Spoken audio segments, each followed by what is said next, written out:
Қайырлы күн, құрметті ата-аналар. Әлемге айгылы шығыстың ұлы ғұламасы Әл-Фарабидің сөзімен айтсақ. Адамға ең бірінші білім емес, тәрбие берілуі керек дейді.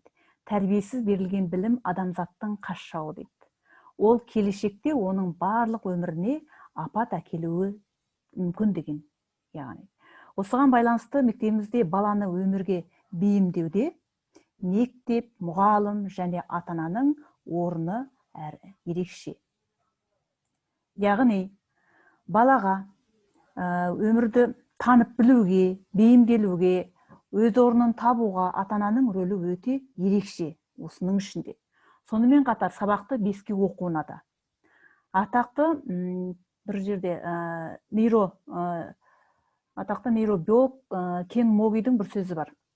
Ата-ана мен балаға арасында бір ерекше нейрондық байланыс бар дейді. Ата-ана компас сияқты балаға бағыт-бағдар беруші делінген. Бала әр сабақты орындап бағалғаны үшін үнемі мақтап отыру керек. Оны қолынан келетінін айтып, сеніммен қарауымыз керек. Әркез ата-ананы қуанту үшін, мадақтау сөз есту үшін бала аянбайтын болады. Ата-ананың жылы сөзінен, мейірімінен, махаббаттан асқан бақыт жоқ бала үшін. Ал егерде керісінше екілік алған жағдайда ұрыспай, сабақты маңыздылығын, білім алудың маңыздылығын ақылмен түсіндіріңіз. Ұрыспен, айғаймен ештеңе түзелмейді. Баланың жеткен жетістігі тікелей ата-анаға байланысты әрине.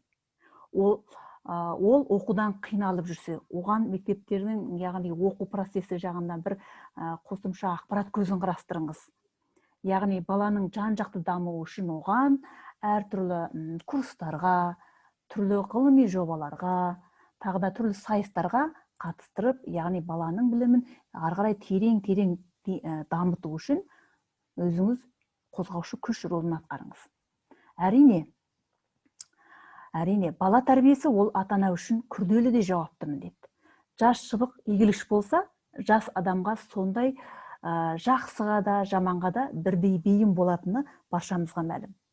Қазақта баланың бастасы ата-ана деген өте бір жақсы сөз айтылған. Жас кезінде дұрыс тәрбие алмаса, есейе келе тәртібі қиындап, оқу үлгерімі нашарлап кетеді. Мұндай жағдайларда не істеу керек деген ой туады. Әрине, ата-аналар балалардың оқу үлгеріміне күнделікті назар аударып отыру керек. Жұмыс, ол жұмыс басқалай. Сіздің болашағыңыз, сіздің өміріңіздің жалғасы әрине осы ұрпақ. Сіз ұрпағыңызбен нұрланасыз, осы ұрпағыңызбен қайтесіз, атыңыз қалады бұл өмірде. Ал бұл тәрбие ешқандай ол үзіліс, демалыс күндер дегенді білмейді. Ол үздіксіз уақыт күтіп тұрмайды ол. Мені күтіп тұрады деп айта алмаймыз. Үздіксіз жүреді тәрбие деген. Яғни, құрметті ата-аналар, біз ұлды тәрбиелей отырып, жер иесін тәрбиелейміз. Ал қызды тәрбиелей отырып, қайтеміз біз ұлтты тәрбиелейміз. Сондықтан, құрметті ата-аналар, әрине, бала тәрбиесінде ата-ананың алатын орны ерекше.